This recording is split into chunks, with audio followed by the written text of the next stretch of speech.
Right, tasks 1 and 2 are done.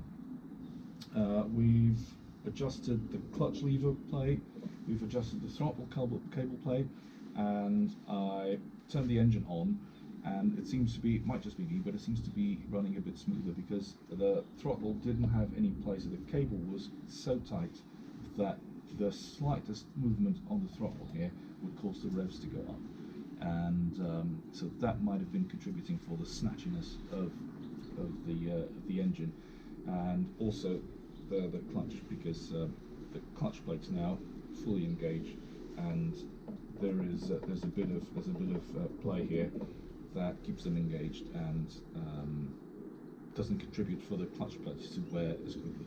So the next thing I'm going to do is I'm going to remove all these plastic panels, and once I get all the Tupperware out of the way, I'm going to take out the air box, which is in here. It's not a difficult process, but there's all sorts of breather cables and sensors that need to be removed, and then when I put it back, they need to be put back in the reverse order. So it's not hard, but it's going to take a bit of paying attention to. And then remove the battery here at the front. And once that's done, I'm going to replace the spark plugs. Okay, remove the coils and the ignition coils and replace the spark plugs. So let's crack on with it.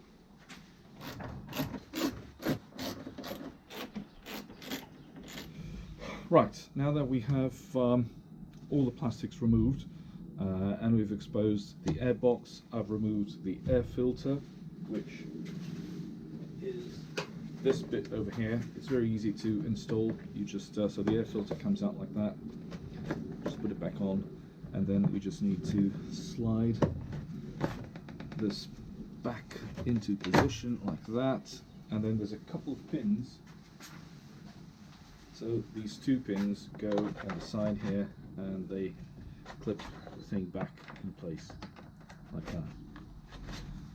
Bosh, all the way down. So now removed the air filter,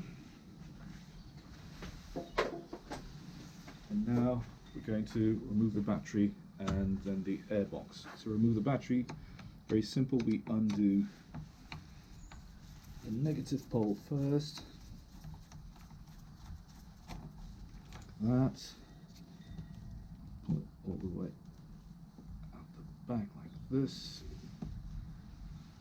Now the positive pole, like that.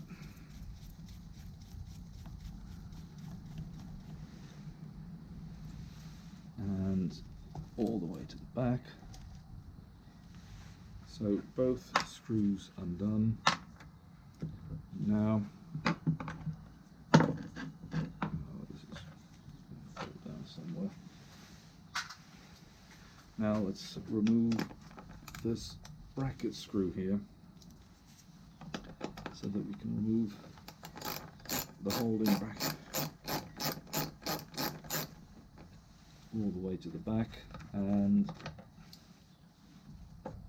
that, and we can now safely remove the battery.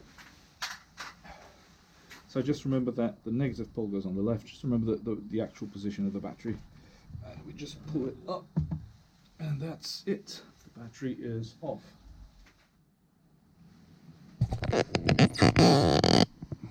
So now that the battery's off, we need to remove the air box, and for that we need to remove this here, which is or to displace it. It's the starter motor relay, that's what it's called. And now we have to remove this, to displace it to the side. We need to remove two pins here, one at the bottom, one at the top, and the starter motor relay just comes out of place. And then we need to remove or disconnect the IAT. And the IAT is the let me check the thing here. Intake air temperature, that's what it's called. Intake air temperature, that's what it's called. We need to remove this. There's a clip here, so we just remove that, pull it to the side, and pull the thing out. I'm not sure how easy this is going to be because it's a bit tight, but we'll see.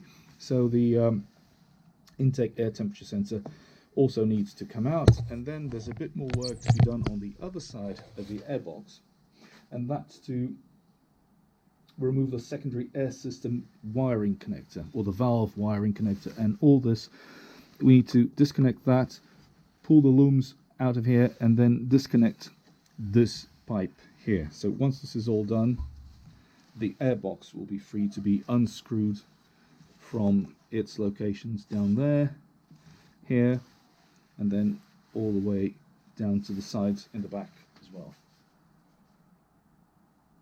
Right, let's crack on with this. First, we're going to remove the starter motor relay, and that is very simple to do, really. Just going to keep the light shining on here to try to help out things a bit. So to do this, it's very simple. We just pull these pins all the way out. There's pin number 1. Get rid of the flashlight out of the way. And now pin number 2 can come out. Alrighty, that's done, and the starter engine relay is out. Just put these to the side. See if I can disconnect this first. Right, then remove all these looms from here.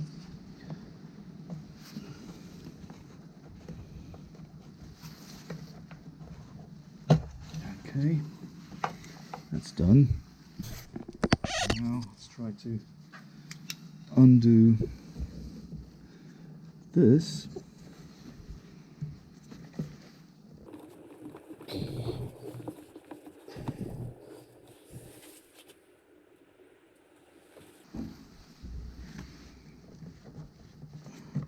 There you go. And in theory, this should all come out. Right, let's try to remove those screws out there. Not easy to reach, are they?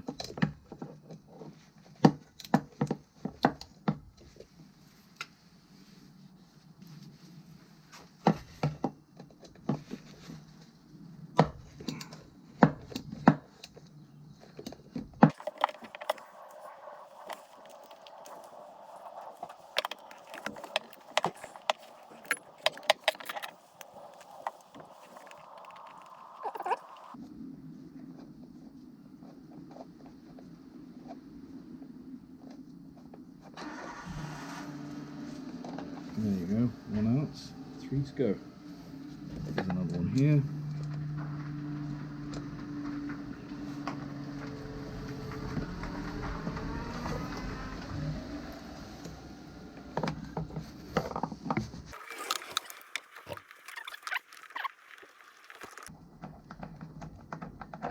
Right, screws undone.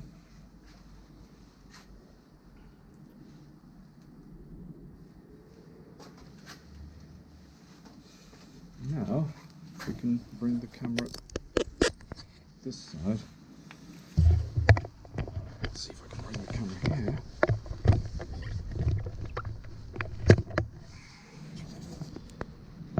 And there we go. And these are the ones. This is one of the screws that I need to undo, and then the equivalent on the other side. So let's do it.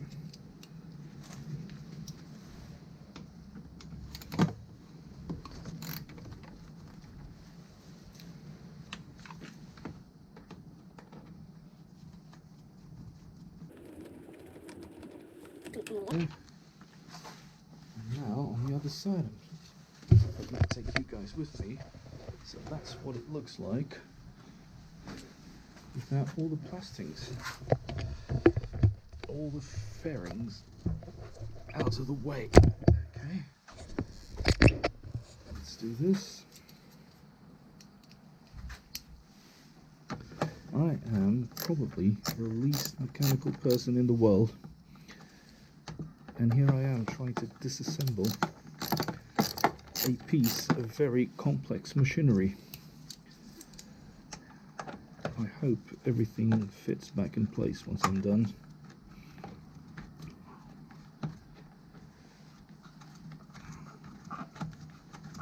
I don't end up with either too many or too little parts and screws and things. Right, okay. Now the next thing to do is to ease the airbox from the throttle bodies, and which are underneath. And so to do that, we need to be very careful, because we need to, at the same time as we ease this off from the throttle bodies under there, we need to disconnect the idle actuator. The idle actuator is right here on this side, down at the bottom, so we need to disconnect that. Okay, let's be very careful now. Pulling this thing out. Right, okay. Now this seems to be no, the sensor does need to come out.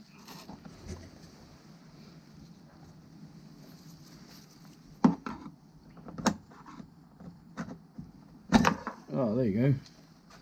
Out she comes. That's it. Cool. Now we can carefully remove the airbox out of the way like that. And now on the side here, let me see if I can show it to you guys. Now on the side here we have, let's give you some lights, shall we?